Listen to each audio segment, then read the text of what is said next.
Bonjour à toutes et à tous et bienvenue sur Vénus en exil. Si c'est la première fois que vous voyez une de mes vidéos, Vénus en exil, c'est une chaîne qui est dédiée à l'astrologie, la cartomancie et la spiritualité. Si vous aimez ce genre de contenu, je vous invite à vous abonner et à cliquer sur la petite cloche pour ne rater aucune de mes prochaines vidéos. Dans la série de vidéos d'aujourd'hui, je vous propose vos tirages de taroscope pour le mois de novembre. Je vous conseille de regarder le tirage de votre ascendant, signe lunaire et signe solaire. Ce tirage est pour les personnes du signe de la balance, que vous soyez balance de signe solaire, de signe lunaire ou ascendant. Aussi, si vous avez beaucoup de planètes dans le signe de la balance dans votre thème astral, cette lecture aura un message pour vous. Donc, je dirais une première carte qu'on verra à la fin de votre lecture. Ce sera un message pour la fin ou ça peut être aussi une perspective sur la lecture. Donc, on va voir vos énergies disponibles pour ce mois de novembre. Les balances. Je vous rappelle comment je fais mes lectures. Dans un premier temps, nous allons voir les énergies qui sont en lumière. Ce sont des énergies qui sont faciles d'accès, visibles. Ça peut être des énergies plus ou moins bonnes. En tout cas, si elles ne vous plaisent pas, vous pouvez les éviter parce qu'elles sont à portée de main. Ensuite, nous allons voir les énergies qui sont dans l'ombre. Ce sont les énergies qu'on ne voit pas, qui sont plus inconscientes. Ça peut être parfois des blocages. Ça peut aussi nous donner des raisons de certains blocages. Ça peut aussi nous parler parfois d'atouts qu'on ne voit pas. Ou ça peut être aussi des énergies qui sont en gestation, c'est-à-dire ces énergies qui sont en ce moment dans l'ombre et qui pourront passer un moment dans la lumière. Donc des choses que vous ne voyez pas maintenant, mais que vous pourrez commencer à voir dans quelques mois. Donc on va voir vos énergies disponibles. On va commencer avec une première coupe. Ok. Donc c'est une première coupe plutôt tranquille, avec deux cartes qui sont assez similaires en soi. La paix et la maison de campagne, c'est une coupe qui me parle de beaucoup de tranquillité. Ça me parle de un mois de novembre où il n'y a pas trop de vagues. C'est un mois tranquille, c'est un mois où vous trouvez une certaine paix. Pour certaines personnes, ça peut être un mois où vous faites peut-être un voyage pour vous reposer, où vous allez à la campagne, où vous vous retirez un peu, où vous êtes un peu... où vous n'êtes pas au milieu du chaos de la ville dans la vie, de la vie dans la ville. C'est vraiment tranquille, vous êtes à un autre rythme. Là, oui, je sens que c'est vraiment vous êtes à un autre rythme. Vous pouvez peut-être rester dans votre ville, dans une ville, mais en tout cas, vous allez aller à votre propre rythme, vous allez être beaucoup plus tranquille. Peut-être que la charge de travail au boulot va être moindre ce mois de novembre, ou peut-être que certains d'entre vous vont prendre des vacances. Pour certains, ça peut être comme un arrêt maladie ou quelque chose comme ça, mais pas quelque chose où c'est grave, c'est plus comme du repos. On vous dit de prendre du repos. Ou c'est peut-être vous qui cherchez cette situation où vous allez être loin du stress, loin des personnes qui vous stressent. Ça peut être aussi, pour certains, juste un week-end où vous éteignez votre téléphone et vous prenez ce week-end pour vous, sans contact, dans la tranquillité. Ok, on va voir ce que vous avez en lumière et ce que vous avez dans l'ombre. Le soleil est sorti pour votre lecture. Donc, on va voir. Ok. Donc, on commence par vos énergies en lumière. Ici, il y a une situation où vous alliez de l'avant, une situation où vous améliorez votre vie. Ça peut être au niveau professionnel comme au niveau personnel, mais quelque chose de favorable qui vous arrive. Mais au milieu de ça, il y a un petit peu de chaos. C'est peut-être pour ça qu'on a la coupe où vous avez envie d'un peu de vous éloigner de ça. Ici, avec la carte de la trahison et de l'accident, il y a une situation qui vient un peu chambouler les choses, qui vient un peu vous démonter. C'est comme si vous aviez monté votre château de cartes et quelqu'un vient essayer de vous démonter votre château de cartes. Donc là, la coupe, moi je la prendrais plutôt comme un conseil. Donc s'il y a des personnes qui viennent vous détruire un peu le château que vous avez, que vous êtes en train de faire, même si c'est un château fragile pour le moment, ici c'est quelque chose qui va se consolider. Hein. C'est pas la pyramide ici, elle est solide. Hein. Mais ces personnes qui viennent un peu tout détruire, elles vont faire comme si comme si ce que vous aviez édifié, c'était pas important et elles vont vouloir le détruire. Donc là, c'est à vous de réagir face à ça, à vous de ne pas vous laisser faire. Une des manières de le faire, c'est s'éloigner. C'est trouver la paix en vous, trouver un calme en vous. La coupe, c'est ça. C'est peut-être que vous avez besoin d'un week-end ou une semaine, quelques jours où vous êtes coupé du monde, mais pas coupé du monde dans un sens isolé. C'est juste pour être plus tranquille, pour pas avoir toutes ces voix, toutes ces personnes qui essaient de vous déstabiliser. Mais c'est ça, je sens que c'est quelque chose que vous avez édifié ou que vous voulez édifier et quelqu'un vient et, comme si de rien, veut tout détruire. Mais vous avez en vous la possibilité de ne pas laisser. Et en plus, comme c'est visible, vous allez pouvoir le voir, vous pouvez contrecarrer ça, vous pouvez parfaitement l'empêcher. Et ces personnes, elles peuvent essayer de détruire votre pyramide, elles n'y arriveront pas. Donc, c'est peut-être ça.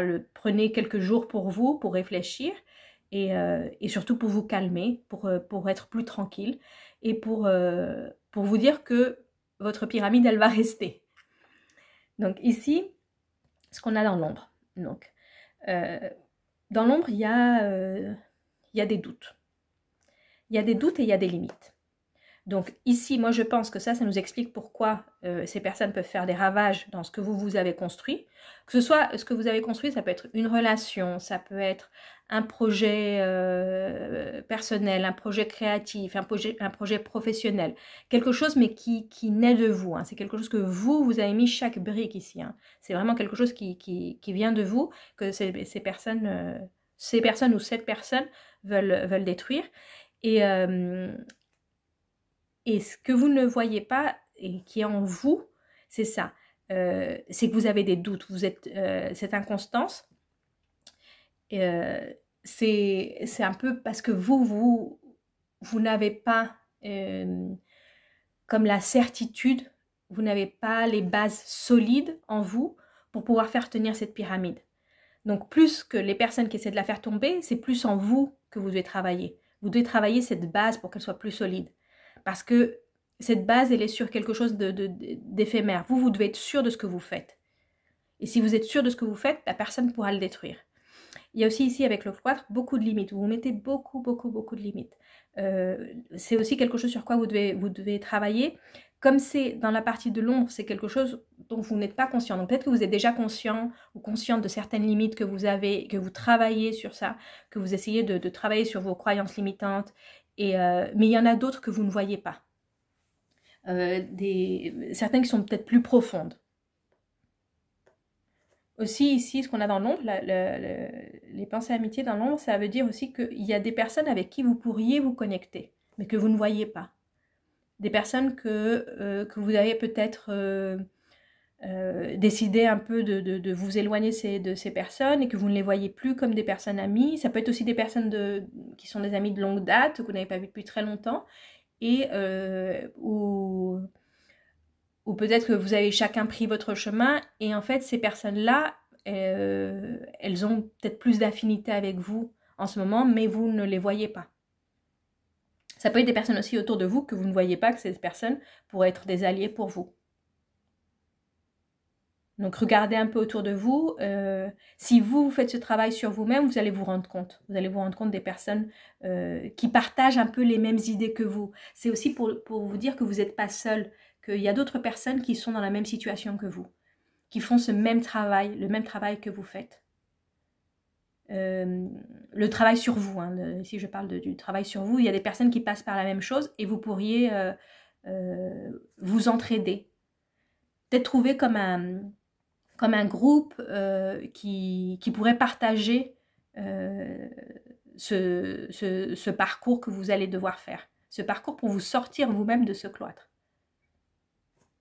Vous êtes comme enfermé dans des idées reçues, dans des vieilles croyances.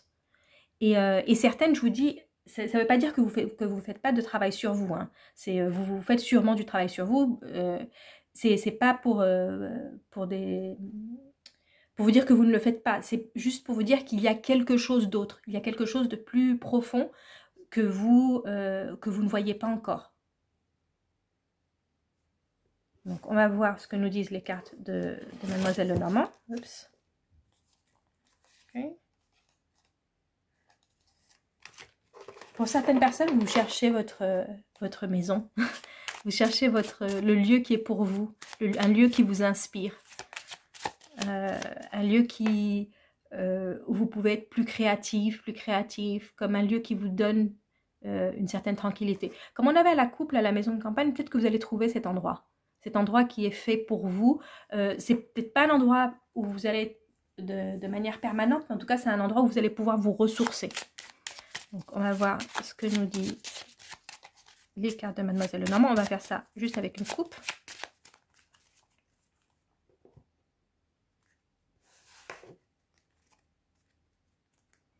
Ok.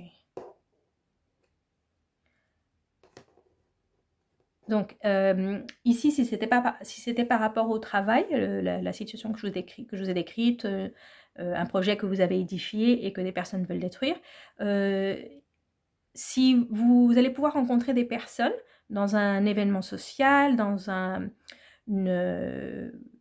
peut être une soirée, ça peut être un vernissage, ça peut être quelque chose où il y a du monde qui se rencontre, ça peut être aussi dans les réseaux sociaux. Vous allez trouver quelqu'un qui va être allié avec vous, qui va pouvoir qui va pouvoir collaborer avec vous, avec qui vous allez pouvoir faire des synergies au niveau du travail. Donc ici, c'est ce que ça me dit, c'est que vous devez essayer de socialiser un petit peu plus pour pouvoir justement faire ces contacts. Il y a des contacts à faire en fait. Ici, ça me dit qu'il y a des contacts à faire pour vous au niveau professionnel. Et ça va se faire dans un cadre qui n'est pas un cadre professionnel. Ce que je vous dis, ça peut être une soirée, ça peut être un événement social, dans les réseaux sociaux, mais dans les réseaux sociaux, dans vos réseaux personnels, vous allez trouver ce contact professionnel qui va vous ouvrir beaucoup de portes. C'est un contact qui va vous ouvrir beaucoup de portes, un contact avec qui vous allez pouvoir collaborer, un contact avec qui vous allez pouvoir faire des choses ensemble. Donc, ouvrez-vous, sortez plus peut-être. Si on vous fait des invitations, acceptez les invitations. C'est vraiment le moment d'être en contact avec un maximum de personnes parce qu'il y a des contacts. Pour certaines personnes, ça peut être aussi, si vous êtes dans la vente, ça peut être des clients aussi. Hein. Ça peut être aussi que vous trouvez un client pour votre travail, un client important, quelqu'un avec qui vous allez pouvoir faire des affaires, dans un cadre social. Peut-être une réunion entre amis et on vous présente quelqu'un qui travaille dans le même secteur que vous ou qui pourrait être client ou un partenaire dans votre travail. On va continuer maintenant avec votre carte de l'oracle, avec la carte du yin. Ici, c'est une carte qui nous parle de recevoir. Donc, le yin, c'est l'énergie féminine. Ça nous dit aussi que vous devez vous connecter avec votre énergie féminine pour pouvoir recevoir ce que la vie a à vous offrir. Donc, c'est être en mode de réception, ici. Être en mode de réception et être en contact avec votre énergie féminine. Ça, c'est que vous soyez homme ou femme, ça n'a pas d'importance. On a tous une énergie féminine, une énergie masculine. Et ici, pour vous, les balances, c'est connecter avec votre énergie féminine pour ce mois de novembre. Connecter avec votre sensibilité. Ça peut être aussi un moyen de connecter avec votre créativité pour certaines personnes, si vous êtes dans le milieu créatif. Et ça nous dit aussi que vous devez ouvrir les bras à ce qui arrive, à ce qui vient dans votre vie. Donc, il y a beaucoup de bonnes choses qui vont venir si vous êtes prête à les recevoir. Donc, ça, c'est votre message de l'oracle pour ce mois de novembre. Et c'est tout pour votre lecture de ce mois-ci. Donc, si vous aimez la lecture, laissez-moi un like, un commentaire. Et je vous retrouve très bientôt pour une prochaine lecture.